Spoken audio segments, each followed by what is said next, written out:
देखो, ये एक स्टडी है सोए के ऊपर। आप सब, आप में से काफी जो पुराने इवेंट स्टूडेंट्स हैं, कई बार हो सकता है इरिटेट भी हो जाते हो कि यार ये बंदा तो सोए के ऊपर बात करता है हमेशा। सी, पहली बात, आई एम नॉट अ सोए फैन, राइट? बट जिस दिन आप सोए के बारे में जानने लग जाओगे, उस दिन आपको पूरी इंडस्ट्री के बारे में सब पता चल जाएगा। आपको रिसर्च पढ़ना आ जाएगा, आपको न्यूट्रिशन पूरी पूरी न्यूट्रिशन साइंस समझ आ जाएगी। तो this is a very big deal. That's the reason मैं सोए सोए करता हूँ। आपको क्या लगता है मैं दिन भर सोए खाता हूँ? नहीं। तो इधर आपको ये देखना है, ये स्टडी है, इसके बारे में हम थोड़ा डाइसेक्ट करेंगे, है ना, और चीजों को बेहतर तरीके से समझेंगे कि कैसे स्टडी काम करती है, हमें क्या क्या डिटेल्स के बारे में जानना चाहिए, राइट? आपको हर चीज, हर नॉलेज एक वीडियो में नहीं मिलेगी डेफिनेटली। So let's start. आप मैं आपको रिसर्च रिलेटेड जो मेरी वीडियोस है वो डेफिनेटली देखने को बोलता हूँ। बाकी आप कुछ वीडियोस नहीं देखो तो भी चलेगा, it's totally fine. So, clinical and biological activity of soy protein powder supplement in healthy male volunteers। ये साइंटिस्ट का नाम है, इधर आप देख सकते हैं। ठीक है, Susan Godin, Francisco Shane and etcetera etcetera, बहुत सारे साइंटिस्ट ने इसे मिलकर करा है। बहुत अच्छी। ये होता है एब्स्ट्रैक्ट, मतलब आपको एक ऊपर ऊपर से चीजों को बताया जाता है। मोस्ट ऑफ द जो आपके साइंस गुरुज हैं इंटरनेट के, they are just abstract abstract readers. और ये आपको पता भी चल जाए कि एब्स्ट्रैक्ट पढ़ना, ऊपर ऊपर से पढ़ना इज वेरी गंदी आदत। मत पढ़ो, ऐसा मत करो। इससे अच्छा स्टडी मत करो। मैं आपको ये क्लियरली बोलता हूँ, इससे अच्छा स्टडी मत करो और आपको एब्स्ट्रैक्ट पढ़ना। सॉरी। नाउ, स्टडी के बारे में थोड़ा समझ लेते हैं क्या है क्या नहीं। ठीक है, तो इसमें क्या हुआ, सोया प्रोटीन पाउडर लिया गया, which is 100% pure soy protein isolate with less than 2% lecithin in a 908 gram consister of powder। ठीक है, देन उसके बाद, ये तो सोय प्रोटीन के बारे में बता दिया, जो उनका सैंपल था, जो चीज के ऊपर टेस्टिंग करना चाहते हैं। तो क्लिनिकल स्टडीज में we recruited healthy male volunteers to this study who were 18 years of age or older, were in good health, and had no known allergy to soy or phenylalanine. Phenylalanine is a amino acid। ठीक है, तो बहुत अच्छा है। Exclusion of the study were strict vegetarians and those taking any nutrition supplement including over the counter vitamins within the last 2 months। ठीक है, ये exclusion criteria होता है। देखो यार, जब भी आप कोई स्टडी करते हो तो ऑफ कोर्स उसका एक कंटेक्स्ट होता है, राइट? अब मैं प्रोटीन रिलेटेड टेस्टिंग कर दूं, सपोज मैं वे प्रोटीन की टेस्टिंग कर रहा हूँ, लेकिन मैं वे प्रोटीन की टेस्टिंग कर दूं किसमें, किडनी पेशेंट्स में, तो दिक्कत की बात है ना, राइट? किडनी पेशेंट्स को यूजुअली बोला जाता है कि आपका प्रोटीन इंटेक हाई नहीं होना चाहिए। ठीक है, क्यों नहीं होना चाहिए वो सब हम किसी और लेक्चर में बात करेंगे। बट एक्सक्लूजन क्राइटेरिया मैटर करते हैं बहुत ज्यादा। तो आपको समझ में आ गया, यंग जनरेशन भी है स्टडी में, ओल्डर जनरेशन भी है स्टडी में। एक्चुअली में 12 मेन को डाला गया है। 4 वीक के लिए सोय प्रोटीन दिया गया है, which is around 56 grams of isolated soy protein. And then उसके बाद यहाँ पे आप देख सकते हैं 28 दिन, है ना, और फिर 42 भी है। मतलब कि देखो, 4 हफ्ते की तो ये स्टडी थी। 7 4 का कितना होता है, 28, है ना। एंड 2 वीक क्या करा गया, पोस्ट पोस्ट फेज डाला गया। मतलब 4 हफ्ते तो स्टडी कंडक्ट की गई, उस स्टडी में क्या हुआ कि आपका सोय प्रोटीन दिया गया। सोय प्रोटीन दिया गया तो इन्होंने क्या क्या चेक करा, इन्होंने टेस्टोस्टेरोन चेक करा, total testosterone and LH check करा। ठीक है, और जो 4 हफ्ता था वो तो हो गया आपको क्लियर। देन उसके बाद 2 हफ्ते रखा गया, 2 हफ्ते में सोय प्रोटीन नहीं दिया गया। तो चेक करा गया कि नहीं दिया गया तो क्या हुआ। ठीक है, इट्स वेरी इजी। तो यहाँ पे हम थोड़ा पढ़ लेते हैं। और फिर इधर और भी चीजें डाली गई है, तो मैं आपका कुछ ध्यान लाना चाहूंगा इधर।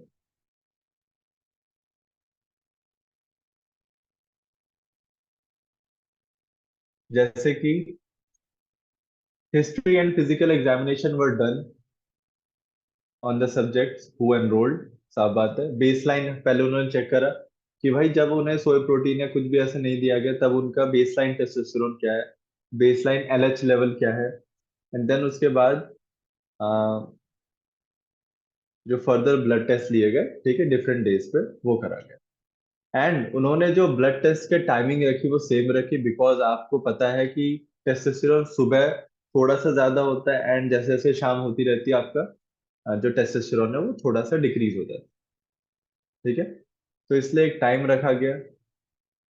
And additionally levels increase after exercise and decrease after immobilization and after glucose load. So कई बार आपने सुना भी होगा कि एक्सरसाइज आप करते हो तो टेस्टोस्टेरोन बढ़ जाता है, तो उसको भी अवॉइड करा गया, है ना, कि जस्ट आप एक्सरसाइज करके तो ब्लड टेस्ट नहीं करवाने आ रहे हो, तो उसका भी ध्यान रखा गया, विच इज गुड। तो ये तो हो गई बाहर की बात है। अब स्टडी डाइट सेक्शन पर आते हैं। आप भी बोर हो गए होंगे कि एक्चुअली में बता यार है क्या स्टडी। देखो, स्टडी की बात करते हैं। ये बहुत ही अच्छा एक ग्राफ है, विच इज वेरी गुड, बहुत अच्छा। तो इधर आपने, मैं एक चीज पर ध्यान लाना चाहूंगा। इन्होंने नॉर्मल रेंज टेस्टोस्टेरोन की दी है।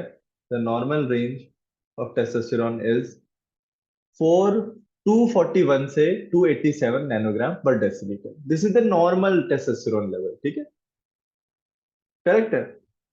और इधर 12 लोगों को डाला गया, और हर 12, ओके, आई थिंक 13 लोगों को डाला गया, ऑफ कोर्स। सो इधर आप देख सकते हो, जो 13 लोग हैं, बट लेट मी कंफर्म, क्योंकि मैंने 12 पढ़ा था। एंड ओके, 12 13, ठीक है, जो भी है हम वो देखते हैं। तो मैं इधर ध्यान लाना चाह रहा था कि इन्होंने जो नॉर्मल अपना रेंज दिया है वो अराउंड 241 से 827 नैनोग्राम पर डेसीलीटर का आपको दिया। ये आपकी नॉर्मल टेस्टोस्टेरोन लेवल। लेकिन इधर ये भी बोला है, एक सब्जेक्ट जो था, one subject was started on study with a serum testosterone below the normal range। मतलब एक सब्जेक्ट का तो, जिन्होंने, उनका टेस्टोस्टेरोन नॉर्मल था ही नहीं, ठीक है, लेकिन एक सब्जेक्ट का टेस्टोस्टेरोन आई थिंक ट्वाइस था। ठीक है, आप देखेंगे नॉर्मली टेस्टोस्टेरोन कितना है, आप देख सकते हैं 200 से 600 के बीच में है। लेकिन आप देखेंगे एक बंदे का जो टेस्टोस्टेरोन है वो अराउंड 1300 के करीब है। इसको आप बोलते हो आउटलायर। ठीक है, आउटलायर मतलब जो आपका डेटा सेट है उससे थोड़ा एक्सट्रीमली अनयूजुअल टाइप है उसकी जो वैल्यूज है। जैसे आप देख सकते हैं नॉर्मली इधर कितना टेस्टोस्टेरोन है, 200 से लेकर इंसान 600 तक जा रहा है, लेकिन एक बंदे का तो 1400 है। और ये बंदा पूरी स्टडी के वैल्यू को चेंज कर सकते हैं, विच इज वेरी इंपॉर्टेंट। आप कैसे करते हो, you know the simple maths, right. For example 10 लोग हैं क्लास में, 10 के 10 बच्चों में से 9 बच्चों के 100 में से 0 आए, ठीक है, लेकिन उस एक बच्चे के 100 में से 100 आए, तो जो एवरेज रिजल्ट आएगा वो कितना आएगा, 0 तो नहीं आएगा। मतलब एवरेज, मैं अगर क्लास की परसेंटेज निकालूंगी, क्लास की परसेंटेज मार्क्स कितने आए, तो वो 0 नहीं होगा, कुछ एवरेज रिजल्ट ही आएगा, right. It will be around कितना, 10%, आई एम नॉट श्योर। अभी मुझे मैथ्स देखना पड़ेगा, वो मुझे कैलकुलेट करना पड़ेगा, तो उस पर नहीं आते। बट आपको ये समझ आया कि ये पूरी स्टडी का जो मीन वैल्यू है वो चेंज कर देगा, राइट। सो ये बहुत ही मतलब आप समझ रहे हैं,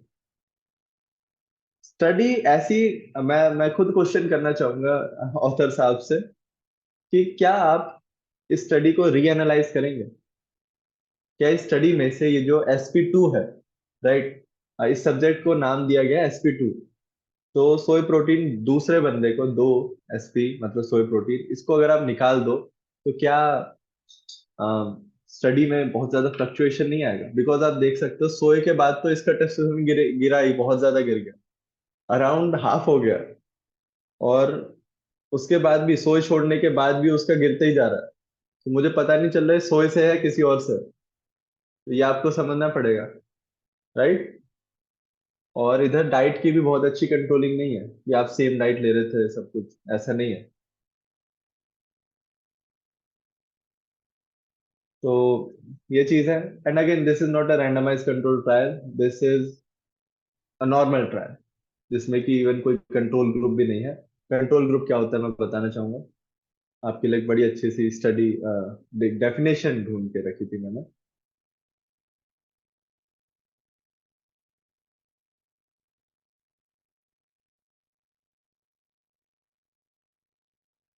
ओके, दिस वन।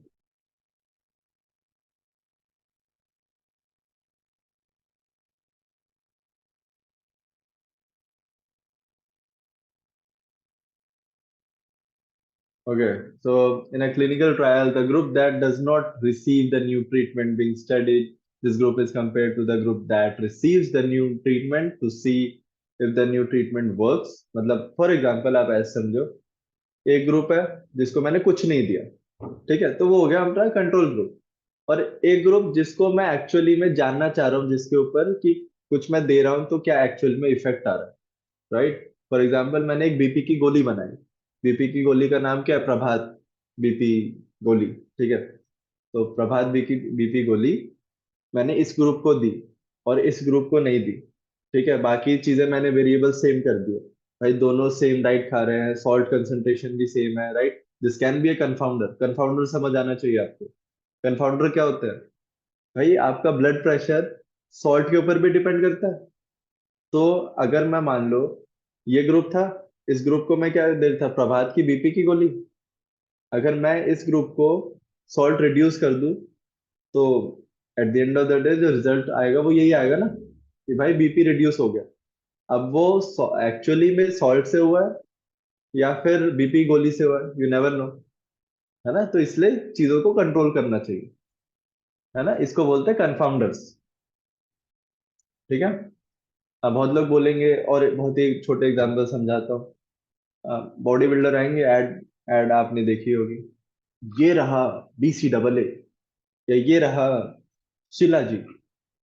मैं नहीं बोल रहा प्रोडक्ट बेकार है, but what I mean to say is कि वो एक्सरसाइज भी करते हैं, वो प्रोटीन इंटेक हाई भी रखते हैं, वो एनाबॉलिक्स भी रहते हैं, और वो बोलते क्या है कि मैंने तो भाई इस डब्बे से बॉडी बनानी, राइट। सो वो क्या बोल रहे हैं, ये डब्बे से आप अच्छी हाइपरट्रोफी अचीव कर लोगे। लेकिन हो क्या रहा है, वो हाइपरट्रोफी कैसे हो रही है? मैकेनिकल टेंशन, मतलब आप रेजिस्टेंस ट्रेनिंग दे रहे हो, आप अच्छी स्लीप रख रहे हो, अच्छा हाइड्रेशन रख रहे हो, अच्छा न्यूट्रिशन रख रहे हो, अच्छा मेंटल हेल्थ रख रहे हो, अच्छा कोर्टिसोल लेवल रख रहे हो, उन सब की वजह से बॉडी अच्छी बनी है। लेकिन आपने क्या बोल दिया ये। सो वो जो बाकी चीजें थी जो बॉडी बिल्डर ने नहीं बताई, वो है आपके कंफाउंडर, तो उन्हें कंट्रोल करना पड़ेगा। एक स्टडी में, एक अच्छी स्टडी में, एक रैंडमाइज कंट्रोल ट्रायल में ये सब करना पड़ेगा। ओके, तो आपने, हम वापस आते हैं गोडिन वाली स्टडी पे, ठीक है। तो आपने इस आउटलायर को देखा, ये आउटलायर एक बहुत ही मेजर दिक्कत दे रहा है। अगेन आप ऐसा देखोगे कि इवन इस डेटा में भी कुछ लोग तो ऐसे हैं जिनका सोए खाने से प्रोटीन बढ़ गया, सॉरी, सोए प्रोटीन खाने से टेस्टोस्टेरोन बढ़ भी गया, है ना। 12-13 लोग है उसमें भी, कुछ लोगों का बढ़ रहा है, कुछ लोगों का घट रहा है, यू नेवर नो। तो ये सब लोग, उन लोगों को समझ ही नहीं आता जो एब्स्ट्रैक्ट पढ़ते हैं। दूसरी चीज, इस स्टडी में एक्चुअली में उस सोय प्रोटीन के अंदर कितना आइसोफ्लेवोन है, सो कॉल्ड फाइटो एस्ट्रोजन, वो कितना कंटेंट है वो भी नहीं दिया, ठीक है। ये सब तो छोटी पॉइंट है। देन उसके बाद मेन चीज जो लोगों को पढ़ना चाहिए वो ये कि these these preliminary data are hypothesis generating. It's a preliminary data. It's a hypothesis generating. Simple language में बोलूं, एक आइडिया है, उसको थोड़ा सा कॉन्फिडेंस दे रहा है बस। प्रीलिमिनरी, बहुत ही स्टार्टिंग, इनिशियल, है ना। आप जब भी स्टडीज की बात करोगे तो जो इनिशियल डेटा है आपको उसे, पहली बात तो उसे देख के स्ट्रॉन्ग, क्या कहते हैं, स्ट्रॉन्ग स्टेटमेंट्स नहीं देना चाहिए। दूसरी बात, हमारे पास सोए के रिगार्डिंग बहुत ही अच्छी क्वालिटी की स्टडीज है, तो मैं प्रीलिमिनरी डेटा पर क्यों जाऊं। एक एग्जांपल देता हूँ। सीएलए आप सबको पता है। CLA as a fat burner लोग बहुत, आज से कुछ साल पहले बहुत ही मतलब ट्रेंड में चलाते थे। क्यों? क्योंकि जो एनिमल स्टडीज आई थी और कुछ ह्यूमन स्टडीज आई थी, कुछ ह्यूमन स्टडीज जो प्रीलिमिनरी थी, वो ये बोलती थी कि यार सीएलए तो काम करता है, फैट बर्न करता है, वेट लॉस अच्छा खासा करता है। बट जैसे जैसे हमारे पास हायर क्वालिटी एविडेंस आया, हमें क्या समझ आया कि एक्चुअली में जो हायर क्वालिटी एविडेंस है वो ये बोली कि जो वेट लॉस है वो हो रहा है, they agree on it. But जो वेट लॉस है वो इतना नेग्लिजिबल था, which is around approximately 1 kg, 1 point I think 2 था, सो अप्रोक्सीमेटली 1। तो इतना ही वेट लॉस हुआ आफ्टर फ्यू मंथ्स। तो after the after months of consumption आपका इतना सा वेट लॉस हो रहा है, which is again meaningless, right. और अगेन उस उन स्टडीज की क्वालिटी भी मैटर करती है, जिनमें कि ये दिखा है कि एक्चुअली में सीएलए से वेट लॉस हो रहा है। बिकॉज यूजुअली अगर मान लो वेट लॉस जो ड्रग बनाए जाते हैं, सो कॉल्ड ड्रग्स, तो उनमें एक्सरसाइज भी आपको करवाई जाती है, उसमें डाइट भी अच्छी करवाई जाती है ना। सो आपको इसको भी कंट्रोल करना पड़ता है, इसको भी, इन चीजों को भी एडजस्ट करना पड़ता है। But let's be lenient. मैं कहता हूँ लीनियंट भी रहो आप। अगर 1 kg का भी वेट लॉस कर रहे हो आप आफ्टर कंजप्शन ऑफ सीएलए, और वो भी मंथ्स के बाद, then it should be practically significant, right. मतलब उसका कोई मीनिंगफुल एप्लीकेशन होना चाहिए आपकी लाइफ में। ऐसा छोटा मोटा चीज ऐसी आपको हर स्टडी, हर सप्लीमेंट में मिल जाएगा, काम तो कर रहा है लेकिन बहुत ही कम लेवल पे, राइट। आप बहुत सारी स्टडीज, बहुत सारे सप्लीमेंट देखोगे जिन पे कि एनिमल स्टडीज होती है, तो आप एनिमल स्टडीज पर भी भरोसा नहीं कर सकते। एनिमल स्टडी अच्छी है, but again they are preliminary in nature, they are just hypothesis generating, right. अगर आप ह्यूमन के बारे में बात करते हैं, so you actually need human studies, simple. That's the lecture. I think मजा आया, लंबा इसे नहीं रखूंगा। चलो, मिलते हैं एक नए लेक्चर में, एक नई शुरुआत करते हैं। आपको मजा आ रहा है, I am pretty sure. Comment करो, अपने व्यूज दो। चीजें समझ नहीं आती पूछो, थोड़ा लेट रिप्लाई दूंगा, बट चलो, मिलते हैं।